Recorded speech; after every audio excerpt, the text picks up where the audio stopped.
নমস্কার। গল্পে গল্পে গাথা মালিকা চ্যানেলে আমি দেবনীতা আপনাদের সকলকে স্বাগত জানাই। আপনারা শুনছেন শ্রী গজেন্দ্র কুমার মিত্রের লেখা একটি উপন্যাস উপকণ্ঠে। আজ শোনাচ্ছি এই উপন্যাসটির ৭ম পর্ব। রবিবার যখন সত্যি সত্যি জামাইয়ের সঙ্গে বাড়ি দেখতে গেল শ্যামা, তখন তার নিজেরই অবাক লাগছিল। এই আশাতীত কল্পনাতীত ঘটনা যে তার জীবনে সত্যিই ঘটবে, এ কে ভেবেছিল? একটা আশা যে কোথাও ছিল না তা নয়, কিন্তু সে সুদূর। সেই আশাকে নিজের মনেও স্বীকার করতে ভয় করত, লজ্জা বোধ হতো। এদিন যে তার এত তাড়াতাড়ি আসবে, তা সে কখনো স্বপ্ন পর্যন্ত দেখেনি বোধ হয়। যখন রওনা দিচ্ছে তখনও পর্যন্ত ব্যাপারটাকে তাই অবাস্তব দিবাস্বপ্ন বলে বোধ হচ্ছে। এমনকি এমনও একাধবার মনে হচ্ছে যে জামাই তাকে নিয়ে একটা তামাশা করছে না তো। তারপর এক সময় আদুল রাজবাড়ির পাশ দিয়ে বাজার পেরিয়ে মা সিদ্ধেশ্বরীকে ডাইনে রেখে যখন সে সত্যি সহদেব দাসের বাড়ির সামনে এসে দাঁড়ালো, তখন তার দুই চোখ ঝাপসা হয়ে এসেছে। বাড়িটার দিকে ভালো করে তাকাতে শুধু যে সাহস হচ্ছে না তাই নয়, শক্তিও যেন লোপ পেয়েছে। কতদিনের কত লাঞ্ছনা, কত হতাশ্বাস, কত দুর্ভাগ্য মনে ও মাথায় ভিড় করে এসে দাঁড়িয়েছে। দীর্ঘকালব্যাপী পর পর আশাভঙ্গের ইতিহাস ও বেদনা, বিশেষ করে গত এই 2 বছরের শ্বাসরোধকারী দুর্ভাগ্যের মিছিল চারিদিক থেকে চেপে ধরেছে তাকে একটার পর একটা। এর মধ্যে বাড়ি, তার নিজস্ব বাড়ি, পরের অনুগ্রহ আর আশ্রয়ের মুখ চেয়ে থাকতে হবে না আর। কিন্তু বাড়ি তো তাদের ছিল, পাকা বাড়ি, বাগান, জমি, পুকুর সব দেখেই তো তার মা তাকে দিয়েছিলেন। ভোজবাজির মতো চকিতে সব উড়ে চলে গেল কোথায়? নিঃশ্বাস ফেলতেও তর সইল না যেন। আবারও যদি তেমনই যায়? বাড়িটা ভালো করে দেখবার আগে এই প্রশ্নটা মুখ দিয়ে বেরিয়ে যায়। আবার যদি সব বেচে খায় হতভাগাটা। হতভাগা? ঈষৎ বিমূঢ়ভাবে তাকায় অভয়পদ। তারপরই তার ভাবলেশীন প্রশান্ত মুখে প্রচ্ছন্ন একটু কৌতুকের হাসি ফুটে ওঠে। ও, আপনি ওর কথা মানে বাবার কথা বলছেন? না, তা পারবে কেন? বাড়ি তো আপনার নামে কেনা হবে। শ্যামাকে অনায়াসে মা বলে ডাকলেও নরেনকে বাবা বলতে আজও সংকোচ বোধ হয় অভয়পদর। তা শ্যামা এই বিহ্বলতার মধ্যেও লক্ষ্য করে। শ্যামা বলে, আমার নামে বাড়ি? আমার নামে কেনা হবে?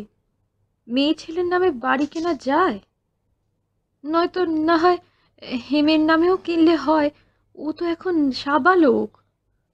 না না, দৃঢ় কণ্ঠে আপত্তি জানায় অভয়। বাড়ি আপনার নামেই কিনুন, ছেলের নামে কেনার অনেক ঝুঁকি। বিয়ের পর ছেলে কেমন দাঁড়াবে কে বলতে পারে? মন না মতি। তখন যদি অন্য ভাইদের ফাঁকি দেয়, যদি ধরুন আপনাকেই তাড়িয়ে দেয়, আপনার নামে বাড়ি থাকলে ছেলেরা চিরদিন আপনার দাপে থাকবে। তাহলে আমার নামেই কেনা হবে বলছো? অবশ্য যদি কেনা হয় শেষ অবধি। কেমন একটা ছেলে মানুষের মতোই উৎসুকভাবে প্রশ্ন করে শ্যামা।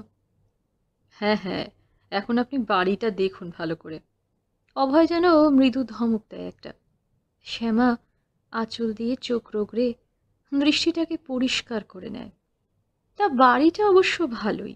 অভয়পদ যা বর্ণনা দিয়েছিল তার এক বর্ণও মিথ্যে নয়, বরং আরো বেশি ভালো। ঘরটা বেশ বড়। সরকারদের যে ঘরে তারা কোনো মতে মাথা গুঁজে থাকে তার চেয়েও বড়। তার সঙ্গে ঘেরা দরদালান, সেও তো আর একখানা ঘরই। ওপাশে এই ঘর আর দালানের মাপেই আজরা করা রয়েছে। ঘর তুলতে বেশি সময় লাগবে না।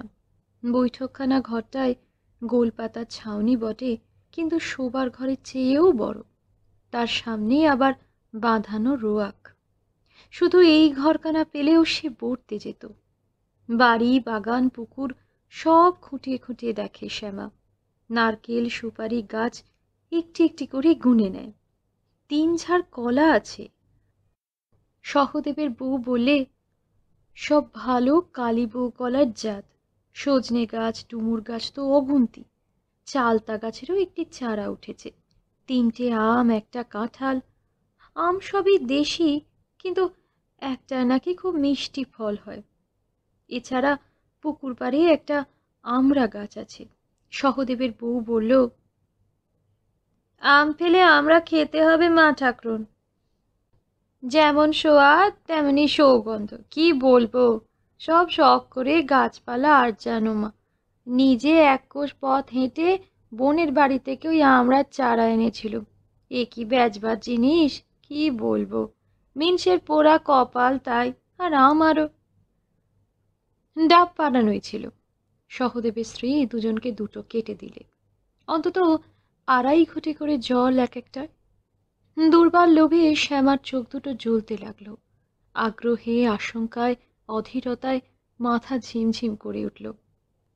বাড়ি থেকে বেরিয়ে পাড়ার 2-4 জনের সঙ্গে আলাপ পরিচয় করে মা সিদ্ধেশ্বরীর মন্দিরে বুক চিরে রক্ত দেবার মানসিক করে যখন আবার পদ্মগ্রামের পথ ধরলে শ্যামা, তখন তার আর কেনা হবে কিনা, শেষ পর্যন্ত টাকা পয়সার ব্যবস্থা হবে কিনা এই প্রশ্ন করবার সাহস নেই। হবে না সে তো জানা কথাই। সুতরাং যতক্ষণ পর্যন্ত মনের গোপন কোণেই আশাটুকু থাকে, থাক না। মিছিমিছি এই সংশয়ের সুখটুকু নষ্ট করেই বা লাভ কি। অবশেষে কতক্ষণ রুদ্ধ নিঃশ্বাস প্রতীক্ষার পর অভয়পদই প্রশ্ন করলে, বাড়ি আপনার পছন্দ হলো তাহলে? এ কথা আর কেন জিজ্ঞাসা করছো বাবা? ঘুঁটে কুড়ুনির রাজপ্রাসাদ ভালো লাগবে না, এ কি হতে পারে? যে অবস্থায় আছি তার হকে এ তো ইন্দ্রভুবন। আশপাশে সব কি বললে? ওই যে যাকে বললে অর্জুনের বউ, ঠিক পাশেই যে, সে বলছিল যে জমির কি সব নাকি গোলমাল আছে, পুকুরে নাকি ওদের অংশ আছে একটা, এই নিয়ে নাকি মামলা মোকদ্দমাও হতে পারে। ওরা তো ভাঙচি দেবেই। ওরা 800 টাকা দাম দিয়ে বসে আছে যে। আর কে কি বললে? নিবারণ দাস বলছিল যে বাড়ির ভিত তেমন ভালো নয়। তাছাড়া ও ভিটের নাকি কি সব দোষ আছে, কারোরই সয় না। নিবারণ দাসের কাছেই বাড়িটা বন্ধক আছে যে। 400 টাকা ধার দিয়েছে, সুদে আসলে মোটা হলে একদিন ওই টাকাতেই বাড়িটা নিতে পারবে, এই ওর মতলব। কি জানি বাবা, ওসব তুমি আমার চেয়ে ভালো বুঝবে। ও নিয়ে আমি মাথা ঘামিয়ে কি করব। আসল কথা এখন। এই পর্যন্ত বলে থেমে যায় শ্যামা।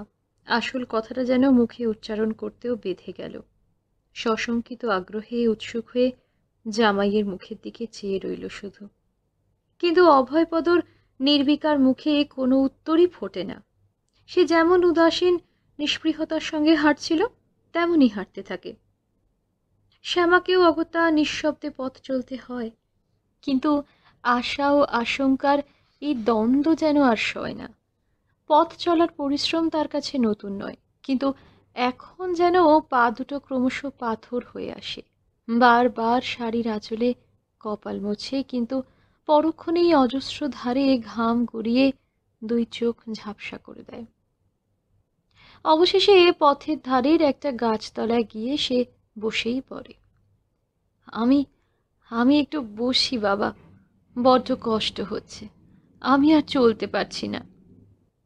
বিনা বাক্যে অভয়পদ একটু দূরে আর একটি গাছতলায় নিজের বিবর্ণ ছাতাটি পেতে বসে।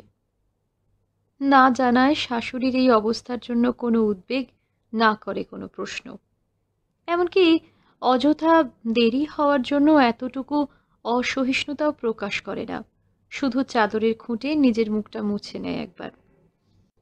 অবশেষে আর থাকতে না পেরে একরকম মরিয়া হয়েই প্রশ্ন করে শ্যামা, তাহলে কি হবে বাবা এখন? কিসের কি হবে? অভয়পদ নিরুৎসুক কণ্ঠে প্রশ্ন করে। সর্বাঙ্গ জ্বলে যায় শ্যামার। জামাইয়ের এই নিরাসক্তিতে কোনো মতে মনের ভাব দমন করে বলে, ওই মানে বাড়িটার গাছে তুলে দিয়ে এখন মই কেড়ে নেবে না তো? অভয়ের মুখে এবার কোনো প্রায় অদৃশ্য হাস্যরেখাও ফোটে না। সে তেমনি অনাসক্ত কণ্ঠে বলে, এখনো তো ঠিক বলা যাচ্ছে না, বায়না করে একটা সার্চ করাতে হবে, উকিলকে দেখাতে হবে কাগজগুলো, যদি কোনো গোলমাল সত্যিই থাকে তো নেওয়া চলবে না। কিন্তু যদি গোলমাল না থাকে? অদ্ভুত একটা আর্তনাদ কি ফোটে শ্যামার কণ্ঠে। হে মা সিদ্ধেশ্বরী, স্থানে থেকে কানে শোনো মা। তাহলে আর কি? টাকা। দাঁতে ঠোঁট চেপে অসহ একটা উষ্মা দমন করে শ্যামা। সে হয়ে যাবে, পরশু ভালো দিন আছে, আপনি 61টা টাকা ঠিক করে রাখবেন। 51 টাকা বায়না, আর উকিলকে আপাতত 10টা টাকা দিয়ে রাখতে হবে। আরও লাগবে অবশ্যই, যদি বাড়ি কেনাই সাব্যস্ত হয়। আরও কি বলতে থাকে অভয়, কিন্তু শ্যামার কানে এক বর্ণও যায় না তার। যেন সহস্র মন্দিরা তার কানের কাছে ঝনঝন করে ওঠে। সমস্ত তন্ত্রিতে তন্ত্রিতে অযুত খঞ্জনির ঝঙ্কার ওঠে, কিন্তু কানে পৌঁছায় না, চোখ আসে ঝাপসা হয়ে। হে ঠাকুর, হে মা সিদ্ধেশ্বরী, অবশেষে কি মুখ তুলে চাইলে মা? সে গাছের গড়িটায় ঠেস দিয়ে অবসন্নভাবে চোখ বোঝে। তারপর অনেকক্ষণ পরে যেন বহুদূর থেকে একটা পরিচিত কণ্ঠ ক্ষীণ অস্পষ্টভাবে কানে এসে পৌঁছয়। এবার তাহলে উঠুন মা, অনেক দূর যেতে হবে। চোখ খুলে একেবারে উঠে দাঁড়ায় শ্যামা। হ্যাঁ বাবা, চলো যাচ্ছি। পা দুটোই আর কিছুমাত্র ভারবোধ হচ্ছে না, আশ্চর্য রকমভাবে হালকা হয়ে গেছে।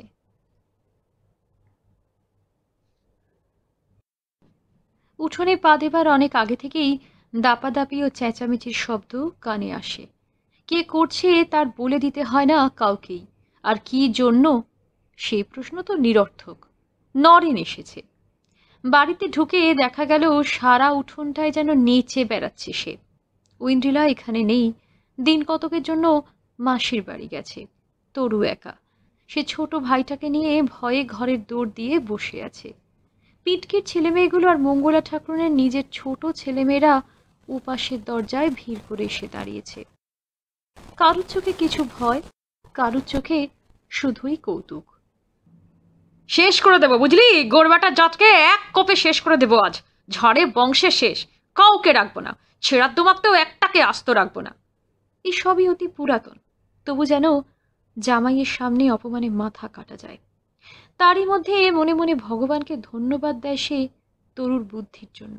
কে জানে ঘরে ঢুকে নিরিবিলি থাকতে পারলে শেষ পর্যন্ত সেই জমানোর টাকাটার সন্ধান পেত কিনা। আর তাহলে বাপরে, ভাবলেও সমস্ত শরীর হিম হয়ে যায়।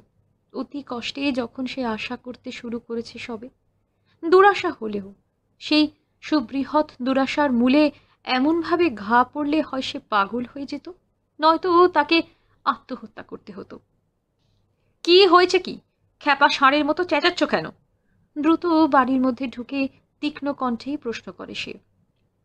এই যে মহারানী সওয়ার করে এলেন, বল মাগি, আমার ছেলেকে কেন সেই বেশ্যে মাগিটার কাছে পাঠিয়েছিস? কেন কেন পাঠিয়েছিস বল আগে।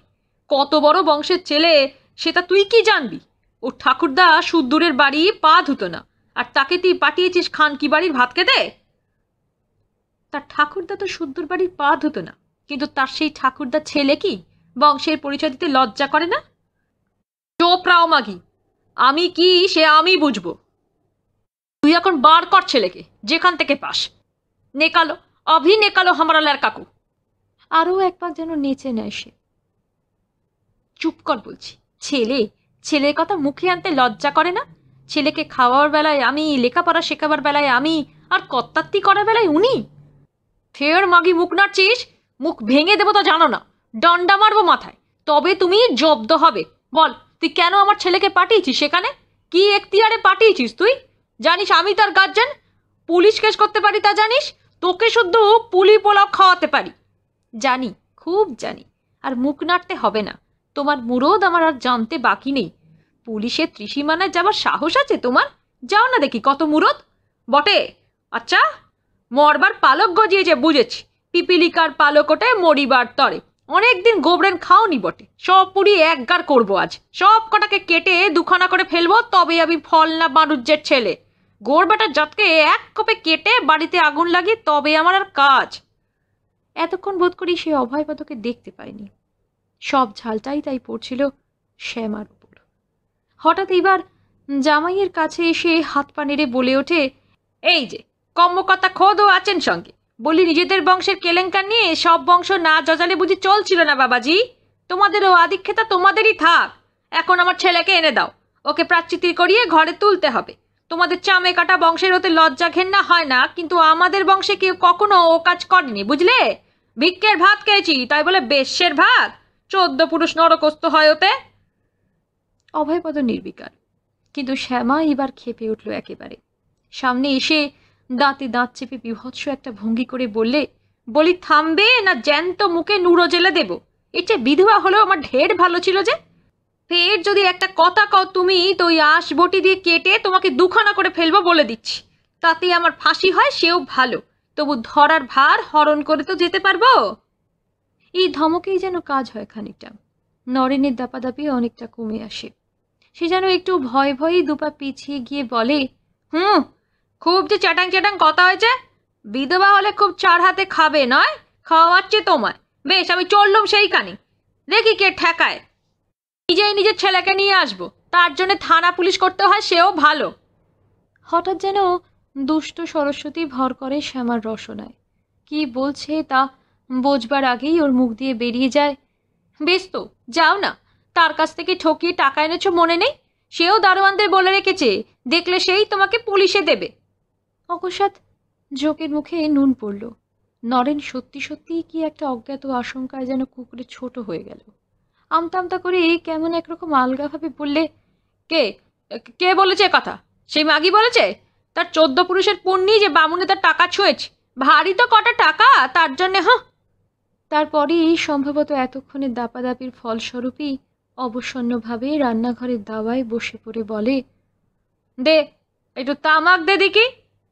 কথাটা যখন বলে ফেলেছিল শ্যামা, তখন সে সুদূর কল্পনাতেও একথা ভাবেনি যে নরেন কোনোদিন সত্যি সত্যি মেয়ের ননদের বাড়ি গিয়ে, বিশেষত সমাজের বাইরের অপাংতেও সে মেয়েটার কাছ থেকে টাকা নিয়ে আসতে পারে।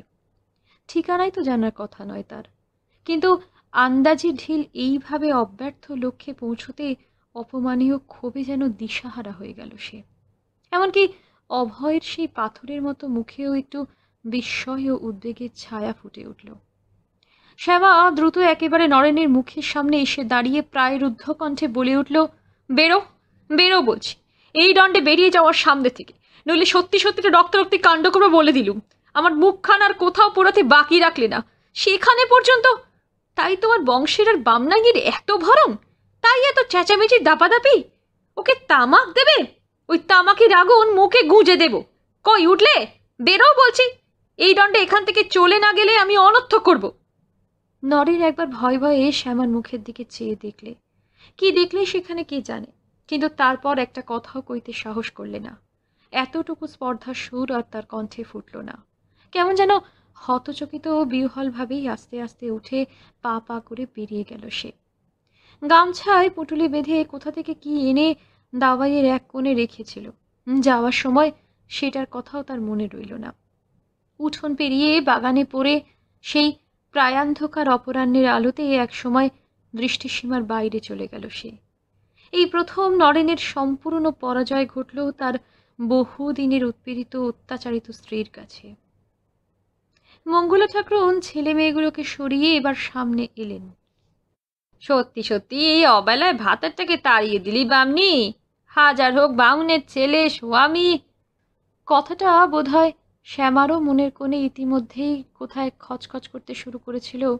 সে নিজের কপালে জোরে জোরে দুটো ঘা মেরে কান্নায় ভেঙে পড়ল একেবারে। আর যে আমার সহ্য হয় না মা, আর কত সহ্য করি। আমার যে মরণও হয় না, জমে নিলেও যে রেহাই পেতুম। আমাকে বিষ এনে দাও মা এক ডালা, তাই খেয়ে ছুটিনি। মঙ্গলা তাকে আর কোনো সান্ত্বনা দেবার চেষ্টা না করে পাশ কাটিয়ে এগিয়ে এসে তরুকে ডেকে বললেন, ওলো তোরই, দৌড় খোল না, জামাই দাঁড়িয়ে রয়েছেন সেই থেকে, দেখতে পাচ্ছিস না? এসো বাবা এসো, এ কেলেঙ্কার তো নিত্য এদের। তুমি ঘরে এসে বস, ঠান্ডা হও, একটু জল টল খাও। নরেনকে তাড়িয়ে দিলেও তার কথাগুলোকে কিছুতেই মন থেকে তাড়াতে পারে না শ্যামা। কানের মধ্যে কেবলই যেন ঘুরে ফিরে প্রতিধ্বনিত হতে থাকে। ক্রমশ তিরস্কারের মতোই শোনায় সে প্রতিধ্বনিগুলো। এর মধ্যে মঙ্গলারাও রসান দেন। ব্যাপারটা থিতিয়ে গেলে, অর্থাৎ অভয়পদ জলযোগের পর বিদায় নিলে, আবার এসে জাঁকিয়ে বসেন মা ও মেয়ে। দুটো একটা একথা সে কথার পর পানির পিক ফেলে আরেকটু চুন এবং দোক্তা সেই অন্ধকার মুখ বিবরে ফেলে দিয়ে বলেন, তা যাই বলিস বাচ্চা বামনি, লোকটা পাগলই হোক আর ছাগলই হোক, কথাগুলো যে খুব অন্যায্য বলেছে তা বলেনি। হাজার হোক পুরুত বামনের ছেলে, গুরু বংশ, তাকে কি উচিত ওই সব জায়গায় পাঠানো? যা শুনলুম, বাপরে, গা শিউরে ওঠে। তোর কিন্তু খুব সাহস বাপু, যাই বলিস। না খেতে পেয়ে মরে গেলেও আর কেউ পারতো না। পিটকি হি হি করে খানিকটা হেসে নিয়ে বলে, আর কি চাপা বামুন্দি, বলে কিনা আমার মেয়ের ননদের বাড়ি পাঠিয়েছি। খুব বুদ্ধি বাপু, বলতেই হবে। লজ্জায় মাথা কাটা যায় শ্যামার। একটু আশঙ্কাও হয়, কে জানে কিসের ভূমিকা। মা মেয়েতে দল বেঁধে এলো কেন, কি বলতে চায়। আরেকবার পিছ ফেলে বলেন মঙ্গলা, না সে না হয় হলো, ননদের কথাটা সত্যিও হতে পারে। বামুন কায়তে ঘরের মেয়েরা কি আর বেরিয়ে যায় না, এমন তো আচ্ছা। তবে সম্পর্ক যাই হোক, একবার যে নষ্ট হয়েছে, তার সঙ্গে আর সম্পর্কই বাকি, আর তার জাতি বাকি না বাপ। কাজটা ভালো করিসনি বামনি, যা হয় দুমুঠো তো তোদের জুট ছিল, মিচিমিচি নষ্ট মেয়ে মানুষের অন্নদাস করে দেওয়া। কথায় বলে অন্ন পাপ মহাপাপ। না না মা, সে তো বামুনের রান্না ভাতই খায়, বামুনের রাঁধে যে। ওলো তা জানি, পরকে যা বসিয়ে খাওয়াতে পারে এত পয়সা, সে কি আর নিজে রান্না করবে তা নয়, তাকে অন্নপাপ বলে। পাপের অন্ন তো খাচ্ছে। আগেকার দিন হলে তোদের এক ঘরে কোত, কেউ কি আর তোদের দিয়ে পুজো আচ্চা করাতো? এখন সেসব আর নেই, সমাজও নেই, শাসনও নেই, তাই। কথাটা সেখানেই চাপা পড়ে যায়, কিন্তু কথাটা কোন দিকে যাচ্ছে বুঝে শ্যামার অন্তরাত্মা কেঁপে ওঠে। ঠিক এই আশঙ্কাই করেছিল সে। একে তো হেমের চাকরি নেই, তার উপর যদি এই নিত্য সেবার বাঁধা বরাদ্দটুকু ঘুচে যায়, তাহলে তো শুকিয়ে মরতে হবে। এই যে এখন মনে মনে সেই কথাটাই খচখচ করছে, সেই থেকে বাড়ি কেনা হলেও সেখানে গিয়ে হয়তো বাস করতে পারবে না। সে তো এই নিত্য সেবাটুকুর জন্যেই। এছাড়াও এখানে যা দু চার ঘর যজমান আছে, সরকাররা ছাড়িয়ে দিয়েছে শুনলে তারাও হেমকে দিয়ে পুজো করাবে কিনা সন্দেহ। এক কথায় দাঁড়িয়ে সর্বনাশ। নতুন বাড়িতে উঠে যাওয়া মানে নতুন গাঁ, নতুন পাড়া। যজমানি জুটবে কিনা, জুটলেও কতদিনে জুটবে তা ঠিক কি? সম্পূর্ণ অনিশ্চিতের ভরসায় নিশ্চিতকে ছাড়া না, সে সম্ভব নয়। হেমের যদি একটা 10-12 টাকা চাকরিও জুটত, তাহলেও সে একবার দেখতো ভরসা করে বেয়েছে। নতুন বাড়ির 19টা নারকেল গাছ আর 20টা সুপুরির গাছ থেকে বাকিটা চলত। সারা রাত ঘুমোতে পারে না শ্যামা। একদিনে জীবনের সুদুর্লভ আশা পূরণের সম্ভাবনা দেখা দেবা মাত্র সঙ্গে সঙ্গেই অপর দিকে কি দুর্দৈব, একেবারে ভাত ভিক্ষেই টান। বাড়ির আয় বয়ও তো খুব দেখা যাচ্ছে। কেনবার প্রস্তাবে এই কিনলে না জানি কি হবে। পরের দিন ভোরবেলায় হেমকে দিয়ে খবর পাঠালো শ্যামা জামাই যেন ছুটির পর যত রাতই হোক একবার আসেন। হেম পৌঁছতে পৌঁছতে অবশ্য অভয় বেরিয়ে গিয়েছিল। মহাশ্বেতার কাছে বলে এলো সে। মহাশ্বেতা চোখ দুটোকে যতদূর সম্ভব বিস্ফারিত করে চুপি চুপি বলবার প্রাণপণ চেষ্টায় প্রায় সবাইকে শুনিয়েই ফিসফিস করে ভাইকে প্রশ্ন করলে, ব্যাপারটা কি বল দেখি? তোদের জামাই ঘন ঘন শ্বশুর বাড়ি যাচ্ছে, আবার রবিবার নাকি মাকে সঙ্গে নিয়ে কোথায় গেছিল। অচলি ঠাকুরজির দেওর রঘুপতি দেখতে পেয়েছে। কি হচ্ছে রে? ছেলে মানুষের মতো উৎসুক নেত্রে চেয়ে থাকে সে। ব্যাপারটা তাকেই তো জিজ্ঞেস করলে পারিস।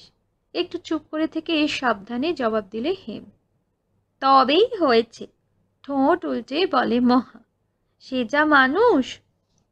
মানুষ কি পাথর সন্দেহ হয় মধ্যে মধ্যে। 7 বার হয়তো একটা কথা জিজ্ঞেস করলে তবে জবাব মেলে, তাও হাঁ হুঁ। একটা কথার জায়গায় দুটো কথা নয়। জিজ্ঞেস তো করেছিল, বলে কি জেনে কি হবে, তুমি তো কিছু কাজে আসবে না, যখন জানবার আপনি জানতে পারবে। ঠিকই বলেছে বলে হেম চলে এলো। মহাশ্বেতা খানিকটা ঘুম খেয়ে থেকে আপন মনেই বলে উঠল, মুয়ে আগুন, মুখ পোড়ারা সবাই সমান। অভয়পদ কিন্তু রাত্রে এসে কথাটা একেবারে উড়িয়ে দিলে। শ্যামা সারাদিন ভালো করে খেতে পর্যন্ত পারেনি উদ্বেগে। জামাই এলে তাকে ঘরে বসিয়ে তরুকে বাইরে পাহারায় রেখে খুবই চুপি চুপি বলেছিল কথাটা, আশঙ্কায় কণ্টকিত হয়ে। কিন্তু অভয়পদ গায়েই মাখলে না যেন। বললে, এই কথা এখনো তো কিছু বলেনি, এরই মধ্যে এত ভাবছেন কেন? যদি বলে? বলে তো ছেলেকে আনিয়ে নেবেন, প্রায়শ্চিত্ত করিয়ে নিলেই হবে। এখনো পইতে হয়নি, অত ভয় কিসে? আর আমার মনে হয় কিছু বলতে সাহস করবে না। সাহস? এতে আবার সাহসের কি আছে বাছা? প্রিয় কথাই যে বলতে চায় না, অপ্রিয় কথা বলতে তার দ্বিধা হওয়া স্বাভাবিক। তাই কিছুক্ষণ মৌন হয়ে থেকে অভয়পদ উত্তর দিলে, সকলেরই কিছু না কিছু ঢাকবার থাকে মা। মিছিমিছি আপনার কাছে আর সেসব কেচ্ছা বলতে চাই না, তবে আমারও কিছু জানতে বাকি নেই। সরকাররা ওদিকে ঢিল মারতে এলে পাটকেল খেয়ে যাবে, আপনি নিশ্চিন্ত থাকুন। সে প্রশান্ত মুখেই উঠে দাঁড়ায় একেবারে। আপনার টাকাটা তাহলে দিয়ে দিন, কালই বায়নাটা করে ফেলি। এদিকে এসে আবার আদুল যাবার সুবিধে হবে না। এই যে বাবা দি। শ্যামা জামাইয়ের অবিচলিত মুখের দিকে চেয়ে যেন ভরসা পায় খানিকটা। টাকাগুলো গুনে দেখে নিয়ে পেট কাপড়ে বেঁধে বাড়ির দিকে রওনা হয় অভয়পদ। অফিস থেকে প্রায় ক্রোশখানেক হেঁটে বাড়ি ফিরেই মহার মুখে খবর পেয়ে এই ছাঁকা 2 ক্রোশ রাস্তা হেঁটে এখানে এসেছে। আবার সেই 2 ক্রোশ রাস্তা ভেঙে বাড়ি ফিরবে এখন। বাড়ি ফিরে জলখাবার খাওয়ার অভ্যাস ওর কোনো কালে নেই। সকাল করে একেবারে ভাত খেয়ে নেয়। আজ সে অবসর হয়নি। সব জেনেও ওকে একটু জল খেয়ে যাবার কথা বলতে মনে রইল না শ্যামার। রাত্রে শুতে গিয়ে হঠাৎ কথাটা মনে পড়ায় সেই অন্ধকারেই এতখানি জিভ কাটল সে।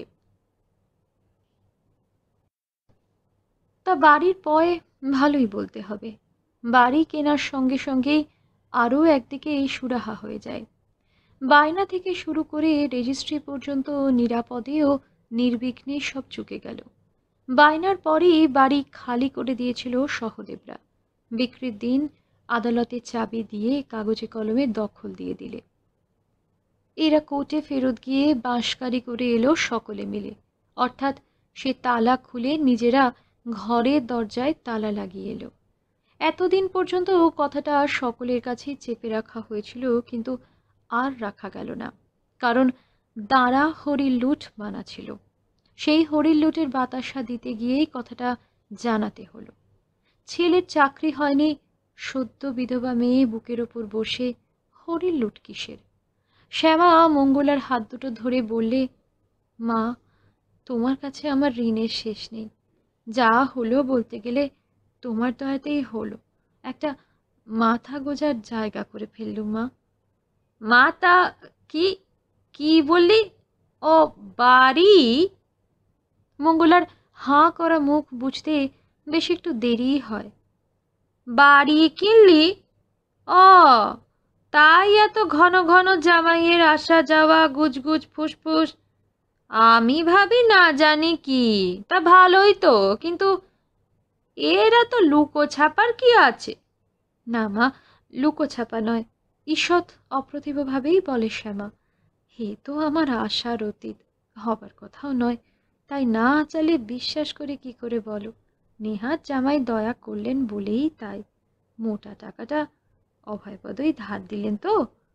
বুঝেছি বুঝেছি, অপ্রসন্ন মুখে উত্তর দেন মঙ্গলা। আমার কাছে অত শাক দিয়ে মাছ না ঢাকলেও চলবে। জামাই তোমার ভারী তালেবর রহমান কি না, মোটা টাকা ধার দিলেন। এ বাড়ির আনাজ ফল যে কোথায় যায় তা আমরা কি আর জানি না? কাজেই টাকা কোথা থেকে এলো তা আমাকে বিস্তার না করে বললেও চলবে। পিটকি কিছুক্ষণ গালে হাত দিয়ে দাঁড়িয়ে থেকে বলে, ধনী চাপা মেয়ে মানুষ বটে তুমি বামুন্দি। বাবা, তোমার পেটে পেটে এত কেন? আগে বললে কি আমরা টাকাটা কেড়ে নিতুম না ভাঙচি দিতুম? একরকম মাথা হেঁট করে নিজের ঘরে ফিরে আসে শ্যামা। অভয় এই ঘর থেকে সবই শুনেছিল, সুতরাং সেসব কথার পুনরুক্তি না করে ম্লান একটু হেসে বললে, শুনলে তো বাবা, ও তো একটু হবেই মা। এতকাল যে পায়ের নিচে ছিল সে মাথা তুলতে গেলে একটু প্রাণে লাগবে বই কি। ওসবে কান দেবেন না। নিরুদ্বিগ্ন কণ্ঠে এই উত্তর দেয় অভয়। তার মানে এই শত্রুপুরীতে বাস তো, দেখা যাক বলে উঠে দাঁড়ায় অভয়। তাহলে কবে গৃহপ্রবেশ করবেন? সামনে চান পূর্ণিমের দিনটা ভালো শুনছি। তাই যাহা করো বাবা, সে তো আবার এক গাদা টাকা খরচা, একটু সিন্নিও দিতে হবে, সিদ্ধেশ্বরী পুজো মানত আছে। সে একরকম করে জোগাড় হয়েই যাবে। অভয় ছাতা বগলে করে উঠে দাঁড়ালো। কিন্তু বাবা, একটা কথা, কুণ্ঠিতভাবে বলে শ্যামা। না ফিরে শুধু দাঁড়িয়ে গিয়ে প্রশ্ন করে অভয়, কি বলুন? বলছি যদি গৃহপ্রবেশ হয় তো কান্তিকে তো আনাতে হবে, অন্তত 2 দিনের জন্যে। আনন্দের দিনে বাচ্চা আমার থাকবে না। কেন থাকবে না? 2 দিন আগেই বরং আনিয়ে নেবেন।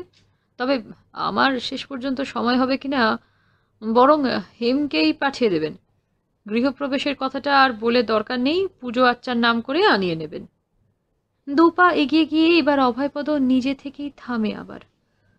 বরং বরং হেম যদি যায় তো রতনকেও বলতে পারে একবার চাকরির কথাটা, ওর তো অনেক জানাশুনো। কথাটা ভালো করে শেষ না করেই সে বেরিয়ে গেল। হেম রতনদের বাড়ি খুঁজে খুঁজে গিয়ে যখন পৌঁছলো তখন তার চোখ থেকে যেন বিস্ময় যেতে চায় না। ঐশ্বর্য যে সে দেখেনি তা নয়, এতকাল শহরে আনাগোনা করছে, ঐশ্বর্যের বাহ্য চেহারাটা ভালো করেই দেখা আছে, কিন্তু এত কাছ থেকে আগে কখনো দেখেনি। এত প্রাচুর্য যে সত্যিই থাকতে পারে, এসব যে নিতান্ত গল্প কথা নয়, তার চোখে দেখেও যেন বিশ্বাস হওয়া শক্ত। রতন বেশ সস্নেহেই গ্রহণ করলে ওকে, মোক্ষদাকে ডেকে জল খাবার দিতে বললে, রাত্রে খেয়ে যাবার অনুরোধ জানালে। তারপর বললে, আপনি তাহলে কান্তির দাদা? বড় ভালো ছেলে আপনার ভাইটি, সত্যিই বড় ভালো ছেলে। ও খুব উন্নতি করবে দেখবেন। তা নিয়ে যান, কিন্তু তাড়াতাড়ি ফেরত দিয়ে যাবেন। ওর ওপর যেন বড্ড মায়া পড়ে গেছে। এ কথা সে কথার পর প্রাণপণের সংকোচ কাটিয়ে চাকরির কথাটা পেরে ফেলে হেম। বহুদিন ধরে বেকার বসে আছে সে, কোথাও কিছু হচ্ছে না। 15-20 টাকারও একটা চাকরি পেলে বেঁচে যায়। শেষে অভয়পদর কথাও বলে। তিনি আরো বলে দিলেন, আমাকে বলতে বলেছে অভয়দা? বাহ, বেশ তো। আমি কি ব্যাটা ছেলে যে আমার হাতে চাকরির খোঁজ থাকবে? বলে বটে, কিন্তু একটুখানি চুপ করে ভুরু কুঁচকে বইয়ের আলমারিটার দিকে চেয়ে থেকেই বলে ওঠে, আচ্ছা, থিয়েটারের চাকরি করবেন? গেটকিপারে? দেখুন তাহলে, ওর বন্ধু রমণী মোহনবাবু থিয়েটার আছে, বোধহয় তাকে লিখে দিলে কাজ হবে। করবেন? এ প্রশ্ন করে মানুষ। হেম সাগ্রহে বলে, আমি এখন যা পাবো তাই করব, শুধু দয়া করে একটু বলে দেন যদি। বাড়িতে আপত্তি করবে না? মা আছেন তো, তিনি দেবেন এ চাকরি করতে? বড্ড খারাপ জায়গা ওটা। কিছু বলবেন না মা, আমার উপর সেটুকু ভরসা তাঁর আছে। আপনি দয়া করে ব্যবস্থা করে দিন একটা। তাহলে বরং আমি চিঠি লিখে দিচ্ছি, এখনই একবার দেখা করে আসুন। এই কাছেই তো, গোয়া বাগানে থাকেন তিনি। দারোয়ানকে সঙ্গে নিয়ে যান, বাড়ি চিনিয়ে দেবে।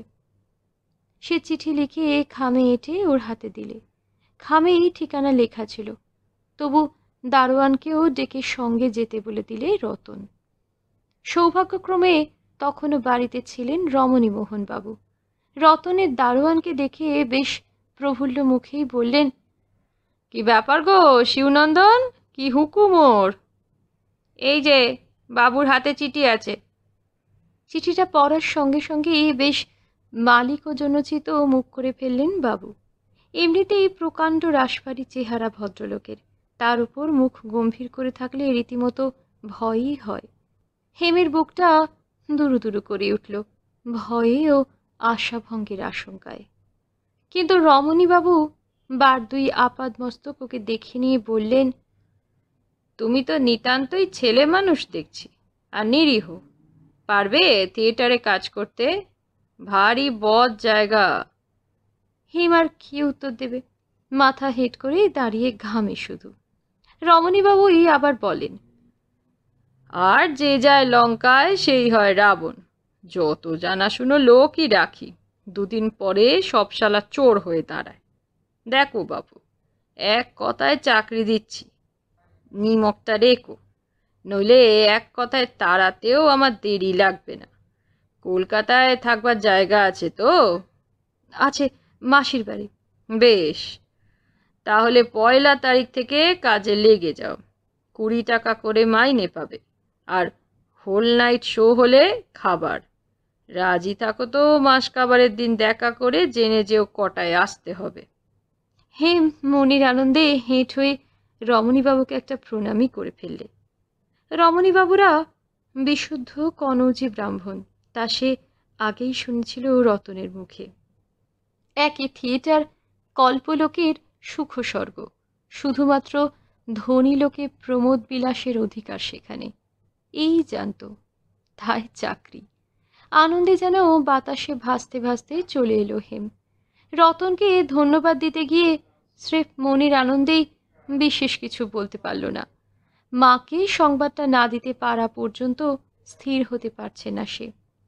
কিন্তু শ্যামা খবরটা শুনে খুব খুশি হতে পারল না। থিয়েটারের অনেক কাহিনী শুনেছে সে বাপের বাড়ি থেকে, বহু কেচ্ছা। জোয়ান ছেলেকে সেই 700 রাক্ষসীর খপ্পরে পাঠাতে মন চায় না তার। কিন্তু সব দিক বিবেচনা করে নাও বলতে পারলে না। শুধু মনটা খুঁতখুত করতে লাগলো। হেমের এ খুঁতখুতানি ভালো লাগে না। তার মন আনন্দে কল্পনাকাশে পাখা মেলেছে তখন। সে গলায় জোর দিয়ে বলে, বেশ তো, এখন কিছুদিন করি না। এধারেও তো 5 জনকে বলে রেখেছি, একটা কিছু পেলে এ কাজ ছাড়তে কতক্ষণ। অগত্যা শ্যামা একটা নিঃশ্বাস ফেলে। মা সিদ্ধেশ্বরী যদি এইভাবে মুখ তুলে চান, হেমের ভালো একটা চাকরি হতেই বা কতক্ষণ। আবারও বুক ছিটে রক্ত দিয়ে পুজো দেবে না হয়। শ্বশুরবাড়ির মধ্যে একদা প্রমীলাকেই সবচেয়ে পছন্দ ছিল মহাশ্বেতার। তেমনি এখন যেন আর সে দুটি চক্ষু পেরে দেখতে পারে না ওরই পাকা গিন্নি জাটিকে। একদিন সহজেই তার শ্রেষ্ঠত্ব এবং অভিভাবকত্ব মেনে নিয়েছিল। সেই মেনে নেওয়াটাই যেন ওর কাল হয়েছে। যে আসনে সে স্বেচ্ছায় নিজেই তাকে বসিয়েছে, এখন সেখান থেকে টেনে নামানো ওর সাধ্যাতীত। কেমন করে কোথা দিয়ে যে সবাইকে ডিঙিয়ে প্রমীলাই সংসারে গৃহিণী হয়ে বসেছে, তা মহাশ্বেতা এতটুকু বুঝতে পারেনি। এখন সে দেখছে প্রথম দিনটিতেও সে যেমন এ সংসারে পরমুখাপেক্ষী ছিল, আজ এতদিন পরেও এতগুলি সন্তানের জননী হয়েও তেমনই আছে। কোথাও ওর মর্যাদা কিছুমাত্র বাড়েনি। এর জন্য আত্মগ্লানির শেষ থাকে না আজকাল ওর। মনে মনে কেবলই আফসোস হয়, ও যদি গোড়া থেকে একটু শক্ত হতো। এতটা নাই যদি ও না দিত ছোট যাকে। বেচারি মহাশ্বেতা, ও জানে না যে এক একজন এই পৃথিবীতে আসে সোজাসুজি বিধাতার কাছ থেকেই কর্তৃত্ব করবার পরোয়ানা নিয়ে। প্রমীলাও সেই বিধিদত্ত সহজাত পরোয়ানা নিয়ে এই সংসারে এসেছে। কর্তৃত্ব করবার সহজ অধিকার তার। মহাশ্বেতার কোনোদিনই সাধ্য ছিল না প্রমীলার উপর অভিভাবকত্ব করবার বা জ্যেষ্ঠত্ব ফলাবার। এই সত্যটা জানে না বলেই তার এই আত্মগ্লানি। মনে হয় প্রমীলাকে সেই বুঝে এতটা অগ্রাধিকার দিয়েছে। অবশ্য আত্মগ্লানি বা অনুশোচনা থাকলেই যে যাকে কেন্দ্র করে এই গ্লানি তার উপর বিদ্বেষ থাকবে না এর কোনো মানে নেই। বিদ্বেষ যথেষ্ট আছে মহাশ্বেতার ওর এই জায়ের ওপর। আড়ালে এসে ফাঁক পেলেই গালাগাল দেয়, বলে শতেক কোয়ারি আমার সর্বনাশ করে বলে ঢিটে এসে দিয়েছে, আমার 7 জন্মে 70 হারামজাদা মেয়ে মানুষ, 14 পুরুষ পদ, ওদের ঝাড়ি বংশে বজ্জাত ইত্যাদি। আবার শুনিয়ে শুনিয়ে বলে মহারানী, উনি মহারানী, আমি চাকরানী, মহারাজ আর মহারানী যে যা বরাত করে এসেছে, ওরা এসেছে রাজত্ব করতে, করে যাচ্ছে, আমি যা করতে এসেছি তাই করছি, ঘুঁটে কুড়ুনির বেটি, ঘুঁটেই কুড়িয়ে যাব জীবনভর, আমার কি আর কোনোদিন সুখ হবে? প্রমীলা শোনে আর হাসে, জানে এ মহাশ্বেতা ঢোড়া সাপ, একটু ফোঁস করবারও শক্তি নেই, ওর সঙ্গে ঝগড়া করাও শুধু শুধু নিঃশ্বাসের অপচয়। আর ওর এই নিশ্চিন্ত উপেক্ষাই যেন আরো বেশি করে জ্বালাতে থাকে মহাশ্বেতাকে। কথাটা বড় মিথ্যাও বলে না ও, মহারাজ আর মহারানী। অভয়পদ যদি একটু মানুষের মতো হতো, মহাশ্বেতার সেই বড় অনুযোগ, সর্বস্ব রোজগার করে এনে মেজ ভাইয়ের হাতে তুলে দেবার দরকারটা কি? তোমার ছেলে মেয়ে হয়েছে, তাদের ভবিষ্যৎ আছে, ভাই যে চিরকাল দেখবে তার কি কিছু লেখাপড়া আছে? সবাই কিনা ওর মতো সত্যযুগের মানুষ। দেখবো দেখবো, রোজগার যদি কোনোদিন তোমার বন্ধ হয় সেদিন দেখে নেব, অত সহজে আমি মরছি না। ওই ভাই যদি তখন মুখে নাতি না মারে তো আমি কি বলেছি? উনি কলির রামচন্দ্রগিরি ফলাচ্ছেন, আগে দেখ যার ওপর ফলাচ্ছি সে লক্ষণ কিনা। দাঁত কিরমির করে চাপা গলায় বলে মহাশ্বেতা। অভয়পদ সামনে বসেই বলে আজকাল, এইটুকু সাহস তার হয়েছে, কিন্তু বলেই বা লাভ কি? এর চেয়ে ওই ইটের দেওয়ালটাকে বলাও ঢের ভালো। নিজের নিষ্ফল রোষ এবং অর্থহীন সেই রোষের অভিব্যক্তি ফিরে এসে শুধু নিজেকেই আঘাত করে, আরও ক্ষতবিক্ষত হয় সে অন্তরে অন্তরে। এই যুদ্ধের বাজারে টাকা যে এরা কম রোজগার করেনি তা মহাশ্বেতা এতদিনে বেশ বুঝেছে। প্রথমটা অত ধরতে পারেনি ঠিকই, কিন্তু প্রমীলা চোখ কান খুলে দেবার পর বুঝতে আর কিছু বাকি নেই ওর। কিন্তু সে টাকা পর্যন্ত সব এনে ওই ভাইয়ের পেটে পুড়ছে বোকা লোকটা। মোট মোট টাকা। রাত জেগে আড়ি পেতে মহাশ্বেতা দেখেছে অনেক কিছুই।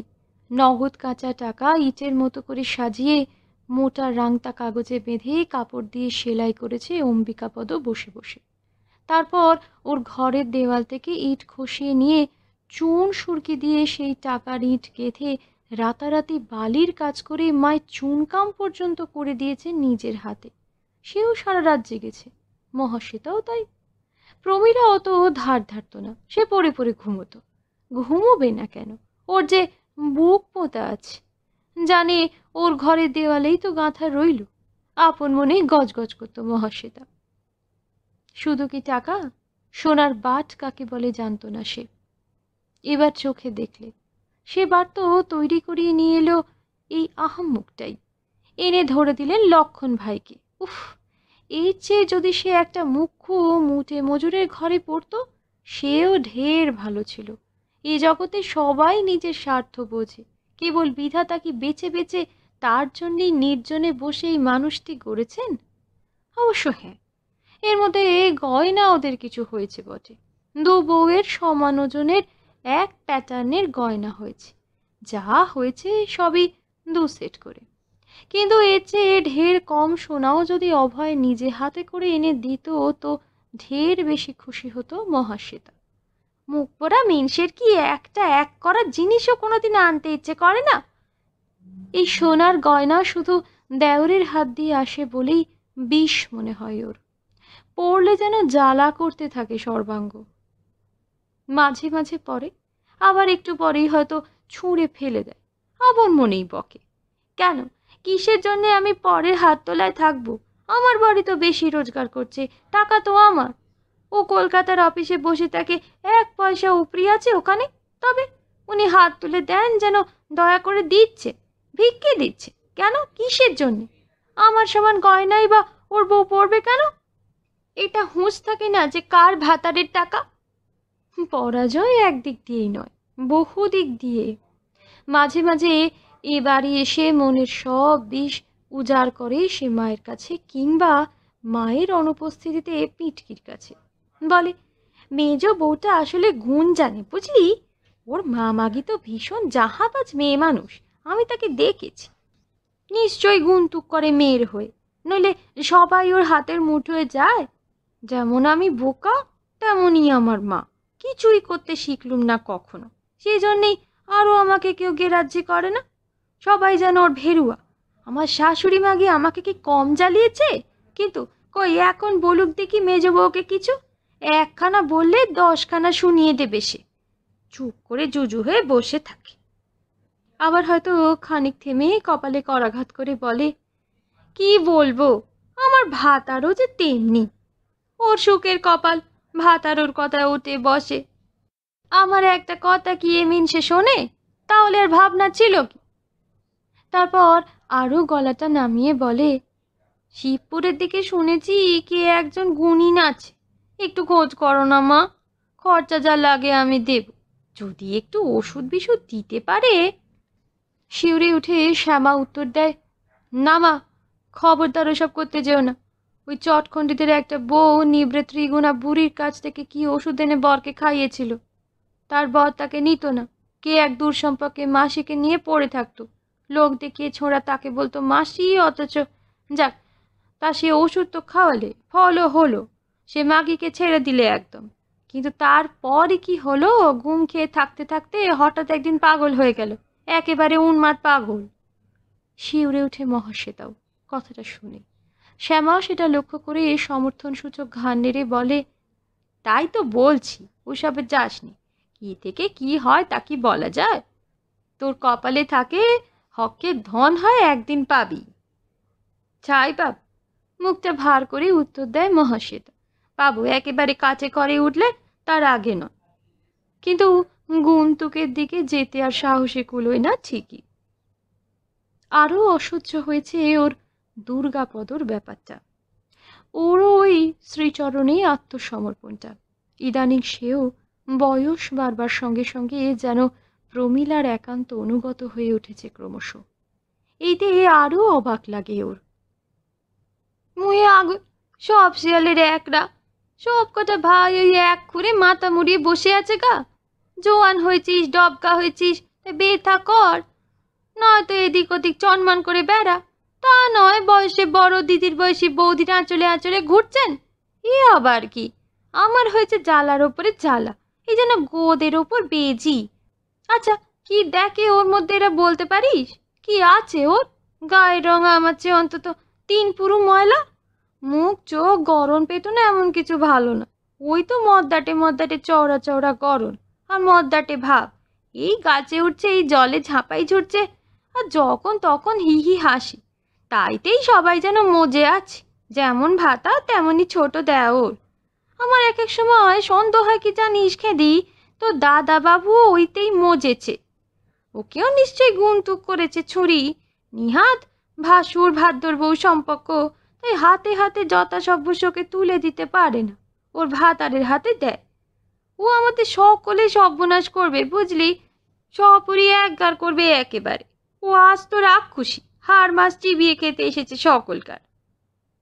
ঐন্দ্রিলা হয়তো হেসে জবাব দেয়, তোমার তো খুব বুদ্ধি দিদি।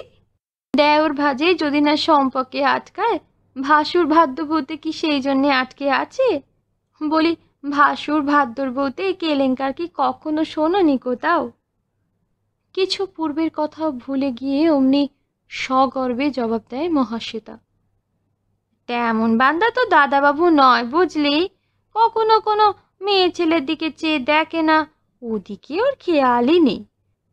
বলে যে কখনো একদিনে তরে ভালো খেলে না, ভালো পড়লে না, বিছানায় শুলো না, সে করবে মেয়ে ছেলে নিয়ে কেলেঙ্কার। তা করলে তো বুঝতুম, যেন আমার কপালেই কোথাও ওই গেরস্থ সন্ন্যাসী তৈরি হয়ে বসেছিল। সন্ন্যাসীরও মন টলে, এ তাও টলবে না বুঝলি, শিবেরও কলঙ্ক হতে পারে, এর হবে না কোনো দিন। তবে আর মজেছে বলছিস কেন? হাসে ঐন্দ্রিলা। কে জানে, মুখটা বিকৃত করে কাঁচটা হেলিয়ে উল্টো জবাব দেয় মহাশ্বেতা। তবে আর গুন্তুকের কথা বলেছে কেন? ওষুধ বিশুদ মন্তর তন্তরে কি না হয় বল। সত্যি দুর্গাপদর আচরণটা দিন দিন দৃষ্টিকটু হয়ে উঠছে। দিন রাতি দেওর ভাজে গুজগুজ ফুষ্টি নষ্টি, চাপা হাসি, চোখে চোখে কৌতুক, অন্ধকার বাইরের বাগানে বাসবনে ঘোরাফেরা। দুর্গাপদর ইদানিং চাকরি হয়েছে। অভয়পদই বলে কয়ে রেল অফিসে একটা কাজ জোগাড় করে দিয়েছে। সেই জন্যেই দিন রাত থাকতে পারে না বাড়িতে। কিন্তু চাকরির সময়টুকু ছাড়া আর এক দণ্ড দুর্গাপদ বাড়ির বাইরে কাটায় না। ওর বন্ধু বান্ধব আড্ডা সব গেছে। এখন দিন রাতই বাড়িতে থাকে, মায়ের ছুটির দিনও। ছোট ননদের বিয়ের পর ওরা বাড়ির পাট পালা করে নিয়েছে। একজন ছড়া ঝাড় দেয়, গোয়াল কারে, আর একজন বাসন মাজে, রান্নার জোগাড় করে। প্রমীলার যেদিন ছড়া ঝাঁটের পালা পড়ে সেদিন ভোর থেকে দুর্গাপদর পেছনে পেছনে ঘোরে। গোবর ছড়ার হাঁড়ি এগিয়ে দেয়, নয়তো ঝাঁটাটা খুঁজে আনে। গোয়ালে গিয়ে গরু বাছুর বার করে বেঁধে দেয়। আবার যেদিন ওর বাসন মাজার পালা সেদিন একটা দাঁতন মুখে দিয়ে গিয়ে পুকুরের পাড়ে বসে, অথবা তালগড়ির পৈটেতে এক ধাপ উঁচুতে বসে প্রমীলার আঁচলটা নিয়ে খেলা করে। ওর অজ্ঞাতে আঁচলের ঢিল বেঁধে দেয়, অথবা চুলে কাঁটা ফল আটকে দেয়। অজ্ঞাতও কিন্তু থাকে না কোনো দিনই। গোড়া থেকেই অবহিত থাকে প্রমীলা। কাজেই ঠিক ঘটনাটির মুখেই হাতে নাতে ধরে কৃত্রিম তর্জন করে। দুজনেই হেসে খুন হয়। এই সবই দেখে মহাশ্বেতা, আর জ্বলে জ্বলে মরে। বুড়িও কি দেখতে পায় না এসব? শাশুড়ির উদ্দেশ্যে বলে সে। নাকি ছোট ছেলের দোষ দেখতে গেলেই দুটি চোখ কানা হয়ে যায় কানির? এমন ঢলাঢলিও চোখে পড়ে না? আশ্চর্য! পাড়াতে কানা খুশো হয় বই কি। আশেপাশেই জ্ঞাতিদের বাড়ি, সেখানেও গুঞ্জন ওঠে, কিন্তু এরা নির্বিকার। যেমন মা তেমনই ছেলেরা। সবচেয়ে বিস্মিত হয় মহাশ্বেতা অম্বিকাপদর আচরণে। ও দাদা না হয় চিরদিনই নির্বিকার উদাসীন পাথরের ঠাকুর, তাছাড়া তার প্রত্যক্ষ ক্ষতির কোনো ব্যাপার নয়, অন্তত তার নিজের গায়ে তত জ্বালা ধরাবার মতো ঘটনা নয়। কিন্তু ও চুপ করে থাকে কি করে? তবে কি ওরা ভাইয়ে ভাইয়ে সবাই পাথর? মায়ের কাছে এই মনের কথাটা বলতে পারে খুলে।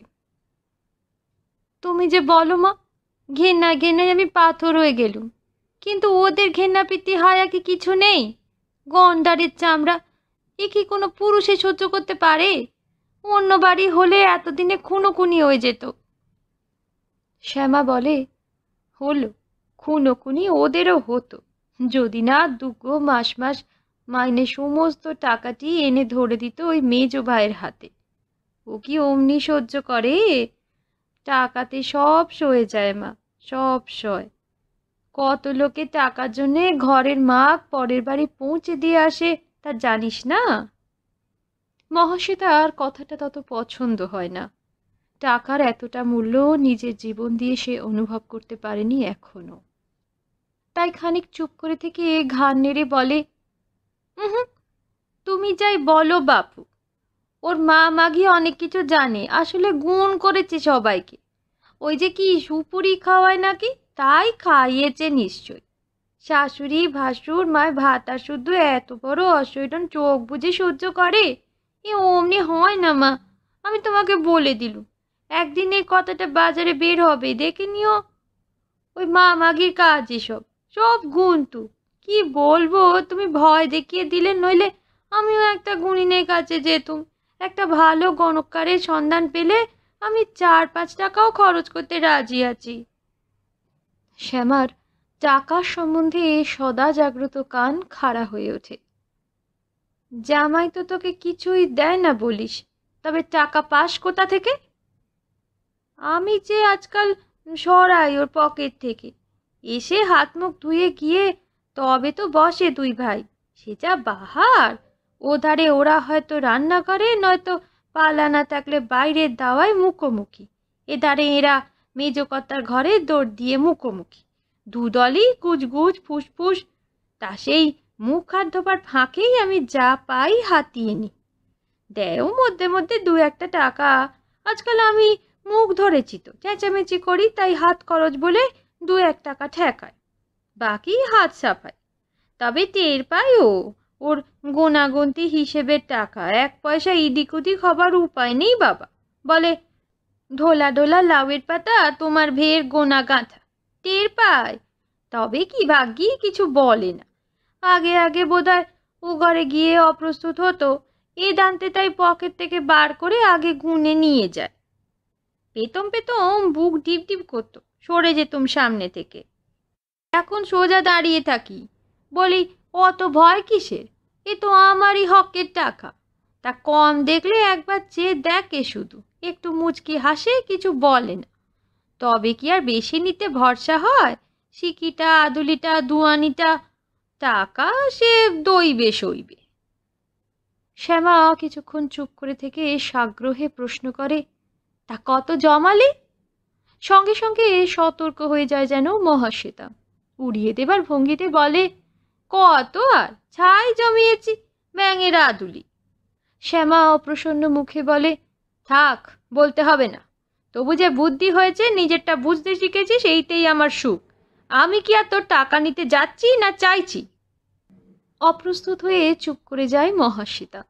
তবু যে সংবাদটা শোনবার জন্য শ্যামা সাগ্রহে ভেতরে ভেতরে ছটফট করে, সেই সংবাদটা কিছুতেই সে দেয় না। সংসারের শিক্ষাই এমন যে কিছুদিন সেখানে পাঠ নেবার পর অতি বড় নির্বোধ খানিকটা সতর্ক হয়ে যায়, স্বার্থ সম্বন্ধে সচেতন হয়ে ওঠে, ঘা খেয়ে খেয়ে আত্মরক্ষার প্রাথমিক পদ্ধতিগুলোতে অভ্যস্ত হয়ে যায়। কথাটা অবশেষে একদিন মহাশ্বেতাই পারে শাশুড়ির কাছে। ঠাকুর ঘরের বন্ধ দরজার সামনেই অন্ধকার দালানে পা ছড়িয়ে বসে নিঃশব্দে মাতকুর আর নারকোল কোড়া দিয়ে মাখা চাল ভাজার গুঁড়ো খাচ্ছিলেন ক্ষীরোদা। মহাশ্বেতা এসে বসল কাছে। সংসারের কাজ সারা হয়ে গেছে। মায় কাল ভোরের জন্যে উনুনে কলা বাসনা, সুপুরির বিলদ পর্যন্ত সাজানো, চাল ধোয়া সব তৈরি করে রেখে রান্নাঘরে চাবি দিয়ে এসেছে। রাত 11টা বেজেও গেছে কখন কুণ্ডুদের ঘড়িতে। রোজই এমনই হয় ওর। যেদিন মেজ বউয়ের পালা থাকে সেদিন দুর্গাপদ অর্ধেক কাজ করে দেয়। ওর তো আর সে সহায় নেই। তবু ভাগি মেয়েটা এখনো পর্যন্ত ওঠেনি। সন্ধে হতে না হতে ঘুমোবে মুখ পোড়া মেয়ে, আর রাত ঠিক যেই 11টা বাজবে অমনি উঠে চিল চেঁচাতে শুরু করবে। তারপর তাকে খাইয়ে ঘুম পাড়াতে যার নাম একটি ঘন্টা। আজ এই একটা মহা সুযোগ মিলেছে। আজ কর্তারাও সব ঘুমিয়ে পড়েছে, মেজ বউ আর দুর্গাপদ উঠেছে ছাদে। আজকাল সিঁড়ি হয়ে একটা সুখ বেড়েছে ওদের, এখন আর সহজে নামছে না। কি মা? প্রশ্ন করেন ক্ষীরোদা। একটু বিস্মিতই হন। বড় বউ ছেলেপুলের মা গিন্নি হবার পর থেকে এই সৌভাগ্য তার বড় একটা হয় না। না, এমনি খুকিটা আজ ওঠেনি এখনো, তাই বলি যে মা খাচ্ছেন, একটু কাছে গিয়ে বসি, একলা বসে খান, তা একটু আলোয় বসলেও তো হয়। কি আর হবে আলো মা, কাঁটা খোঁচা তো নেই। বুড়ো মাগি রাত দুপুরে খাচ্ছি, ই আর এমন দেখাবার মতো কি ঘটনা বল?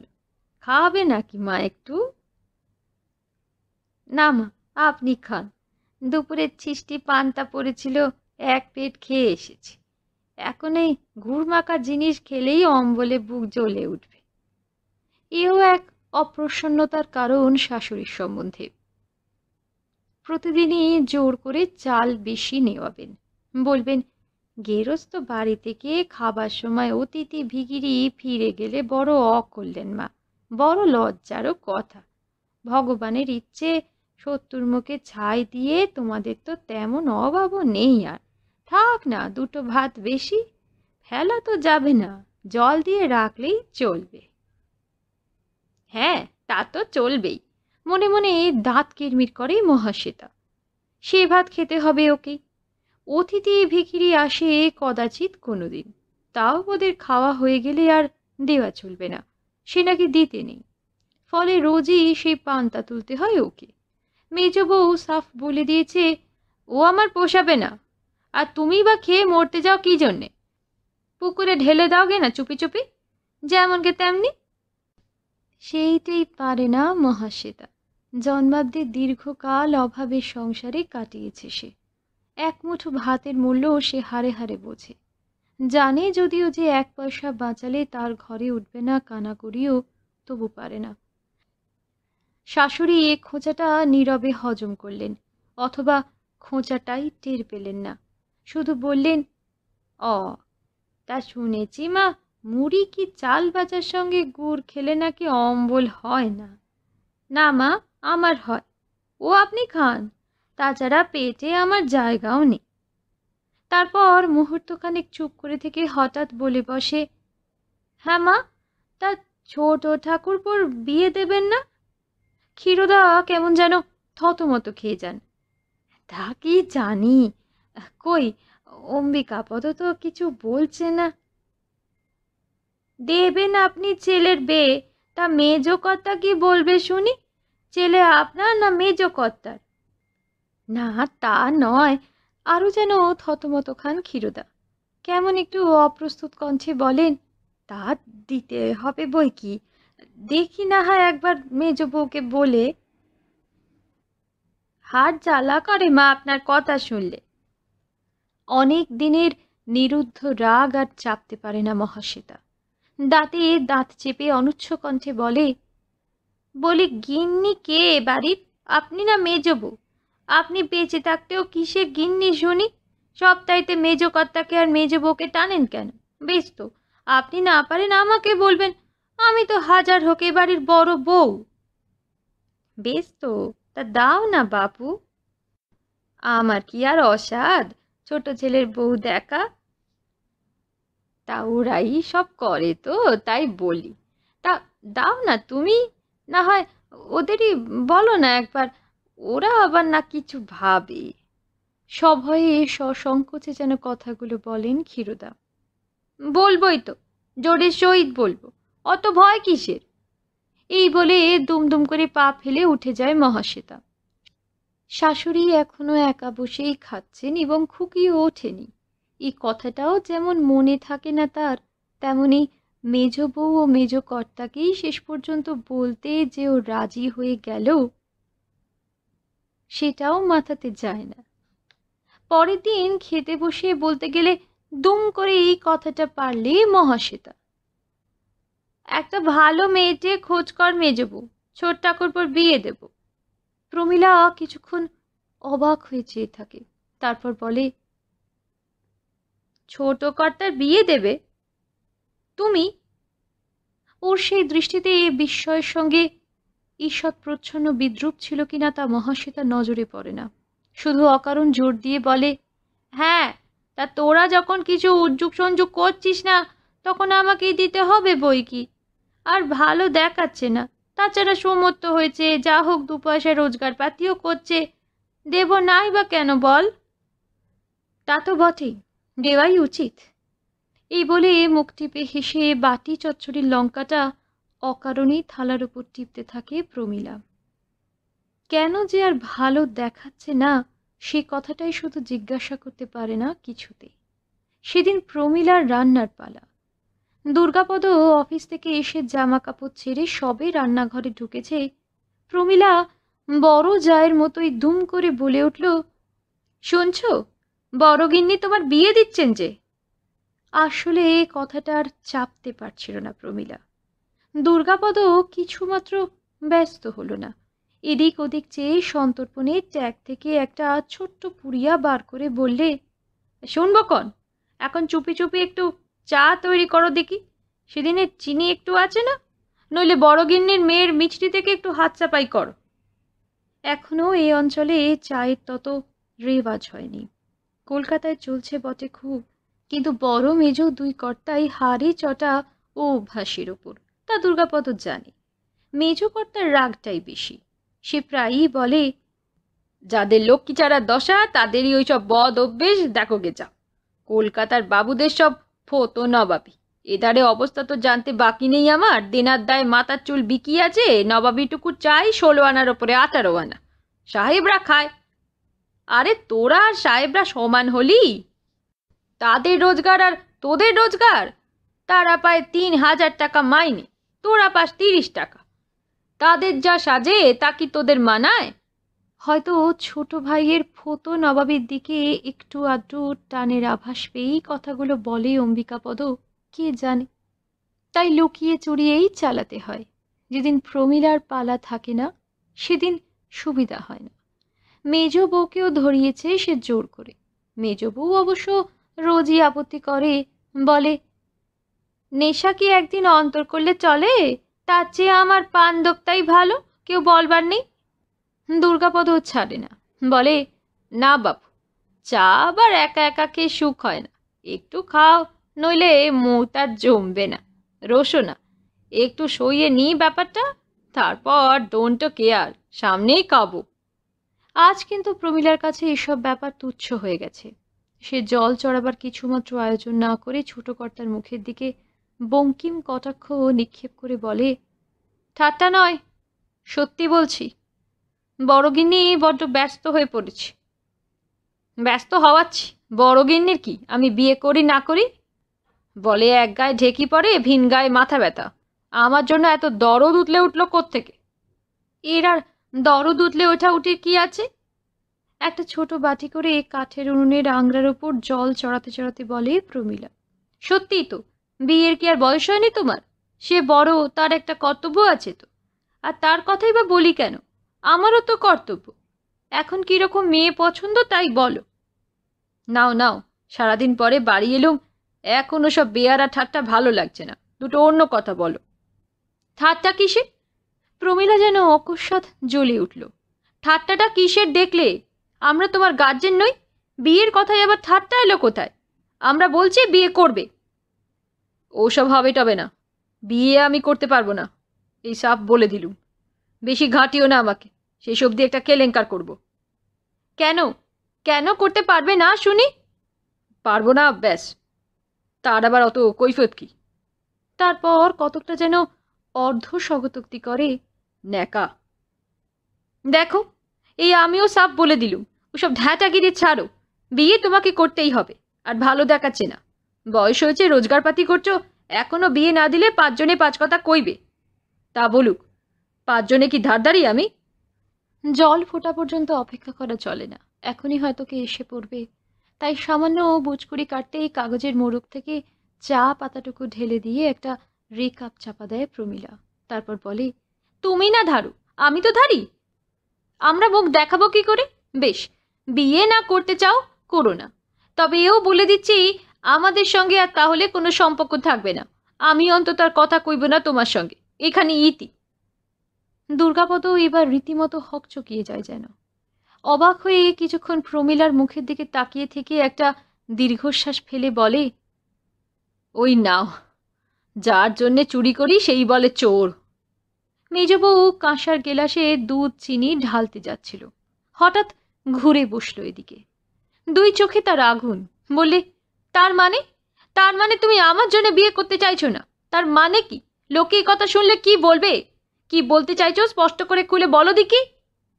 আর কিছুক্ষণ সেই প্রজ্বলন্ত মুখের দিকে নির্বাক বিস্ময়ে চেয়ে থাকবার পর 2 হাত জড়ো করে দুর্গাপদ বললে, আমার ঘাট হয়েছে, তোমরা যা খুশি তাই করো, আমি আর কিচ্ছু বলবো না। ঘাটই তো, 100 বার ঘাট হয়েছে। প্রমীলা চা ছেঁকে প্রায় ছুঁড়ে দেবার ভঙ্গিতে গেলাসটা ওর দিকে এগিয়ে দিয়ে জোরে জোরে উনুনে ফুঁ পাড়তে থাকে। শুকনো কলার বাসনা ঠেলে দেয় তারই ফাঁকে। দেখতে দেখতে দাউ দাউ করে জ্বলে ওঠে উনুনটা। দুর্গাপদ আর সাহস করে কিছু বলতে পারে না, শুধু একবার উঁকি মেরে দেখে নেয় যে বাটির তলায় একটু চা অবশিষ্ট আছে। প্রমীলা নিজেই রেখেছে। আশ্বস্ত হয় কতকটা, ভাগ্যিস নিজেই রেখেছে তাই, নইলে অন্য দিনের মতো পিড়াপিড়ি করতে সাহসে কুলোতো না ওর। আজকের মতো শ্রী গজেন্দ্র কুমার মিত্রের লেখা উপকণ্ঠে উপন্যাসটি এখানেই শেষ করলাম। ভালো লাগলে লাইক শেয়ার করতে ভুলবেন না, আর সাবস্ক্রাইব করে প্লিজ পাশে থাকবেন। ধন্যবাদ।